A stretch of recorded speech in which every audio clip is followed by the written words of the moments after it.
नमस्कार, times today में आपका स्वागत है। आइए बढ़ते हैं खबरों की तरफ। इस वक्त की खबर आ रही है महाराजगंज जौनपुर से।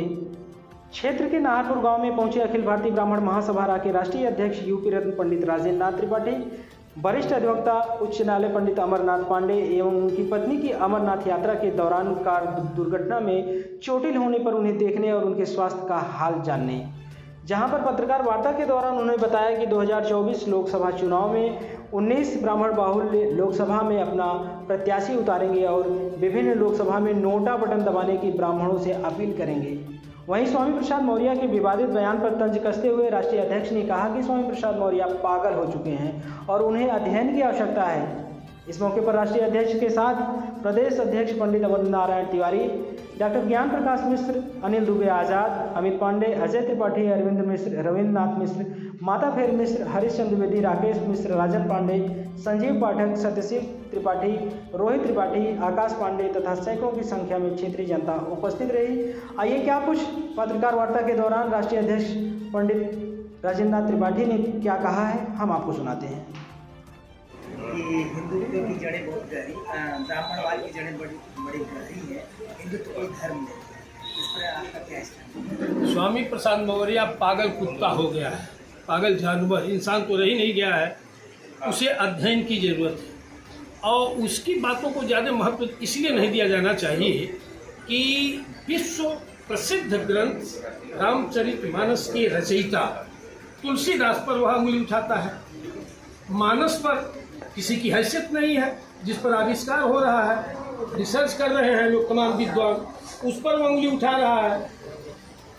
विश्व के प्रसिद्ध संत ब्राह्मण शिरोमणि इसी जौनपुर की धरती के लाल परम पूज्य रामभद्राचार्य जी, जो जन्मांध है और सारे शास्त्र उनको कंठस्थ है और देश की न्यायपालिका को भी शरणागत होना पड़ा, उनको सहयोग लेना पड़ा, तब जाकर के राम मंदिर का विकास कर दूंगा।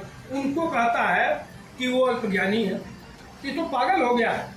सरकार को चाहिए कि ऐसे पागल जानवर स्वरूप इंसानों को जेल में निरुद्ध करके और उनको जनहित में, न्याय हित में, राष्ट्र हित में दंड दिया जाना चाहिए।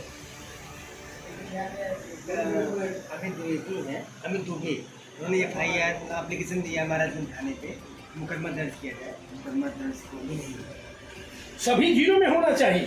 प्रत्येक ब्राह्मण को, प्रत्येक सनातनी को, प्रत्येक सवर्ण को इनका जवाब देने के लिए सड़क पर तो जाना चाहिए। हम तो कह रहे हैं कि स्वतंत्र भारत में स्वतंत्रता सबके लिए आवश्यक है, तो सभी लोग स्वतंत्र हैं, लेकिन वो स्वतंत्रता निषेध है और बाधित है कि दूसरी की स्वतंत्रता में हम बाधा उत्पन्न न करें, तब तो स्वतंत्रता है।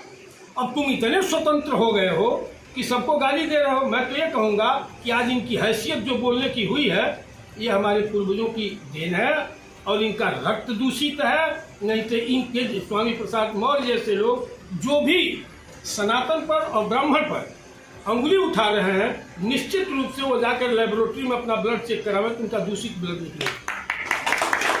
संगठन को निर्देश देंगे कि उनके खिलाफ FIR के लिए हमारा आकर के मैं मुखर होकर के बोला हूँ, आवश्यक हुआ तो हर ब्लॉक से हर राज्यों में इनके पर मुकदमा कायम कराऊंगा। अगर इसकी पुनरावृत्ति किए, इनको सार्वजनिक रूप से माफी मांगना चाहिए, अन्यथा ये फील्ड में आएंगे जब चुनाव में तो हमारा समाज और सनातन धर्म के लोग इनको जवाब दे देंगे। इसलिए मैं निवेदन किया था सरकार से कि इन पर अंकुश लगाए, तो समाज इनको दंड देगा। 2024 लोकसभा चुनाव को लेकर के संगठन की क्या प्रक्रिया रहेगी, क्या क्रिया रहेगी? देखिए, आज की तारीख में देश के सारे राजनेता और राजनीतिक दल ब्राह्मण विरोधी क्रियाकलापों में संलिप्त हैं। अखिल भारतीय ब्राह्मण महासभा रा ने 2024 के लोकसभा चुनाव को लेकर के एक अहम फैसला लिया है कि हम उत्तर प्रदेश के 19 ब्राह्मण बाहुल्य लोकसभाओं में अपना निर्दल उम्मीदवार खड़ा करके हम उसे जिताने का काम करेंगे। शेष सीटों पर हम नोटा को वोट प्रयोग करेंगे, अपने समाज से अपील करेंगे। संगठन को इसकी ज़रूरत क्या पड़ी इस तरह से? इसलिए कि भारतीय जनता पार्टी को दलित और पिछड़ा वोट चाहिए, ब्राह्मण के वोट की इनको जरूरत नहीं है, कभी ये मांग रहे हैं। जो संयुक्त विपक्ष है वो पीडीए बनाया है, उनको पिछड़ा दलित और अल्पसंख्यक का वोट चाहिए, उनको भी ब्राह्मण वोट की जरूरत नहीं है। तो ऐसे में ब्राह्मण क्या करेगा? बिना निमंत्रण के भोजन करना, बिना प्रणाम के आशीर्वाद देने को अपनाए, या हर लोकसभाओं में, हर विधानसभाओं में ब्राह्मण अपनी ताकत को दर्शाएगा कि ये मेरी क्षमता है। कहीं न कहीं ये मानना है कि ब्राह्मण हर सरकारों से उपेक्षित हुआ है। देखिए, जिसकी भी सरकार बनी है, अहम रोल ब्राह्मण का रहा है। 18% ब्राह्मण उत्तर प्रदेश में मतदाता है महाराज, निर्णायक की स्थिति में है। लेकिन अब सबको ये फैशन आ गया कि हम राजनीति के चर्चा में आ जाएं, तो इसके लिए ब्राह्मण को गाली दीजिए। तो एक फैशन बन गया है आज की राजनीति में कि ब्राह्मण का विरोध करिए, ब्राह्मण को प्रताड़ित करिए, ब्राह्मण को गाली दीजिए, रातों रात आप हीरो हो जाएंगे। तो ठीक है, आप गाली दो, समाज को गाली दोगे, एक व्यक्ति को गाली दे करके बच सकते हो। समाज का अगर अपमान तिरस्कार करोगे तो समाज कहीं न कहीं आपको उसका परिणाम दे देगा। जी, आज आप महाराजगंज ब्लॉक के नाहरपुर गांव में उपस्थित हैं, यहाँ जनमानस हैं, क्या संदेश आप देना चाहेंगे?